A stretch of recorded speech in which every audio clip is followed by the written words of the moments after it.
যদি 9টা 30 মিনিট, অবশ্যই টাইমটা মনে রাখা আপনাদের দরকার আছে, 9টা 30 মিনিটের ভেতরে যদি মার্কেট এই 22,400-কে।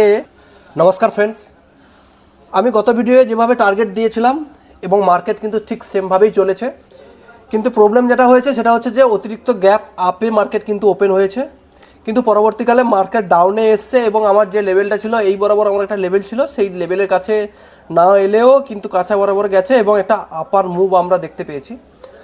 যারা ওই লেভেলটা আমার গত ভিডিওর যারা দেখেছে তারা কিন্তু মোটামুটি ভালো মুনাফা অর্জন করেছে, কারণ হচ্ছে একটা লেভেল, আপার লেভেল এবং ভালো মুভ একটা পেয়েছে। নিফটিতে যে প্রবলেমটা হয়েছে, নিফটি নিচে এসছে কিন্তু গ্যাপ পুরোনায় ফিল আপ করতে পারেনি। এই জন্য মার্কেট কখনো না কখনো এই গ্যাপকে ফিল আপ করার জন্য আসবে, হয় আগামীকাল আসতে পারে বা আগামী সপ্তাহে আসতে পারে, যখন হোক এই গ্যাপ কিন্তু ফিল আপ করার জন্য সে আসবে। অতএব আমাদের রণনীতিটা এমন থাকবে যাতে আমরা সেখান থেকে কিছু না কিছু মুনাফা অর্জন করতে পারি। যদি আমি এটাকে ওয়ান ডে টাইম ফ্রেমে দেখি মার্কেট কী স্যানারিও চলছে, ওয়ান ডে টাইম ফ্রেমে দেখলে একটা তো ডোজি ক্যান্ডেল দিয়েছে, এই ক্যান্ডেলটা অলমোস্ট যেইখানে ওপেন হয়েছে সেখানেই ক্লোজ করেছে, কিন্তু মার্কেট যদি এই গ্যাপটা ফিল আপ করে দিতে পারতো তাহলে কিন্তু আমাদের ডাউন টেনে আসার কোনো সম্ভাবনা ছিল না এবং মার্কেট আপ ট্রেনে থাকতো, এটুকু আমরা নির্ভরসায় কাজ করতে পারতাম। যেহেতু মার্কেটে এই গ্যাপটা ফিল আপ করতে পারেনি সেহেতু একটা প্রবলেমে আছে। অতএব আমরা শর্ট টাইম ফ্রেমের উপরে কিছু লেভেল আপনাদেরকে বলবো, সেই লেভেল অনুসারে কিন্তু আমরা কাজ করব এবং সেই লেভেল অনুসারে যদি আপনারা কাজ করেন অবশ্যই প্রফিটে থাকবেন। সেই লেভেলটা শর্ট ফ্রেমের উপরে আপনাদেরকে দেখায় এবং সেখানে বোঝায়। মার্কেট যদি শর্ট টাইম ফ্রেমে 5 মিনিট টাইম ফ্রেমে 22,400-র উপরে মার্কেট ওপেন হয়, অথবা মার্কেট যদি 22,400-র উপরে এইভাবে একটা গ্রিন ক্যান্ডেল আমাদের দেয়, ক্লোজ দেয়, তাহলে কিন্তু আমরা আপার সাইডে যাব। এর ভিতরে কিন্তু আমরা কোনো ট্রেড করব না, কারণ এটা হচ্ছে ট্যাপ জোন। এই জোনে যারা ট্রেড করবে তারাই কিন্তু স্টপ লস যাবে এবং মার্কেট ডাউনে আসার জন্য সম্ভাবনা বেশি থাকবে। এর কারণ হচ্ছে যেহেতু মার্কেট আমাদের গ্যাপ ফিল করেনি।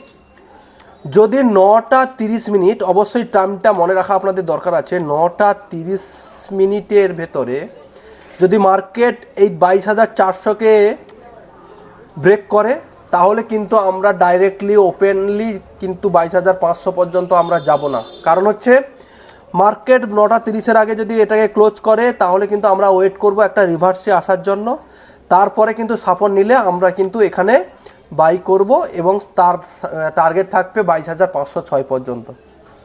যদি গ্যাপ আপ ওপেন হয়, যদি মার্কেট গ্যাপ আপে ওপেন হয় তাহলে কিন্তু আমরা এই 22,400 পর্যন্ত কিন্তু যতক্ষণ না মার্কেট আসে ততক্ষণ পর্যন্ত কিন্তু আমরা ওয়েট করব, ডাইরেক্টলি ওপেনলি সিতে আমরা পড়ব না। আমাদের এইভাবে রণনীতি তৈরি করতে হবে যাতে আমরা ট্যাপে না পড়ি। মার্কেট যদি ওপেন হয়, যদি গ্যাপ আপ, তাহলে কিন্তু আমরা 22,400 পর্যন্ত আসবো এবং সেই গ্যাপটা ফিল আপ করা, যতক্ষণ না ফিল আপ করছে ততক্ষণের জন্য ওয়েট করব। তারপরে রিভার্স নিলে আমরা কিন্তু সেখানে কল বাই করব 22,400 সিই। কত বাই করব? 22,400 সিই আমরা বাই করব এবং তার টার্গেট থাকবে 22,506 পর্যন্ত। যদি by chance market gap down open হয়, যদি মার্কেট গ্যাপ ডাউনে যদি ওপেন হয় তাহলে কিন্তু আমরা 22,259 অর্থাৎ এই লেভেলটা পর্যন্ত আমরা কিন্তু ওয়েট করব। যখন মার্কেট এটাকে ব্রেক করবে তখনই আমরা একটা পুট সাইড নেব এবং সেটা টার্গেট থাকবে 22,180 পর্যন্ত। তার টার্গেট আমরা নেব 22,180। মার্কেট 22,180-তে আসা মানে আমরা কিন্তু স্ট্রং জোন, কারণ হচ্ছে এটা গ্যাপ ফিল করে দেওয়া এবং গ্যাপ ফিল হয়ে যাওয়ার পর আমরা কিন্তু কল সাইডে যাব এবং সেটা নিঃসন্দেহে চোখ বুঝে কিন্তু আমরা কল সাইডে যেতে পারি। সেটা 21,100 আমরা কিন্তু কল নেব, 21,100 কল নিয়ে আমরা কিন্তু সি কল নেব এবং 22,259 বা তার উপরে আমরা কিন্তু কল দেখতে পাবো। অবশ্যই আমাদের টাইমিংটাকে একটু মনে রাখতে হবে, অবশ্যই আমাদের ট্রেড টাইমের উপরে অনেকটা ডিপেন্ড করে। একটু আপনাদের সামারি করিয়ে দিই।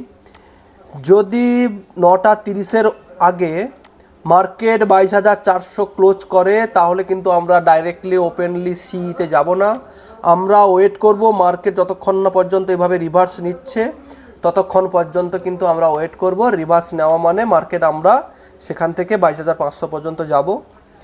যদি মার্কেট গ্যাপ ডাউনে হয় তাহলে 22,259 পর্যন্ত যতক্ষণ না ব্রেক করে ততক্ষণ পর্যন্ত আমরা পুট কিনবো না এখানে পুট কিনবো কখন, যখন 22,259 যাবে এবং তার টার্গেট থাকবে 21,180। এই পর্যন্ত কিন্তু আমাদের মাস্ট বি মনে রাখতে হবে। এই ছিল আজকে নিফটির প্রেডিকশন। যদি আপনাদের ভিডিওটা ভালো লাগে তবেই অবশ্যই বন্ধুদের সঙ্গে শেয়ার করবেন। দেখা হবে পরের ভিডিওতে। ততক্ষণের জন্য সবাই সুস্থ ভালো থাকবেন। নমস্কার।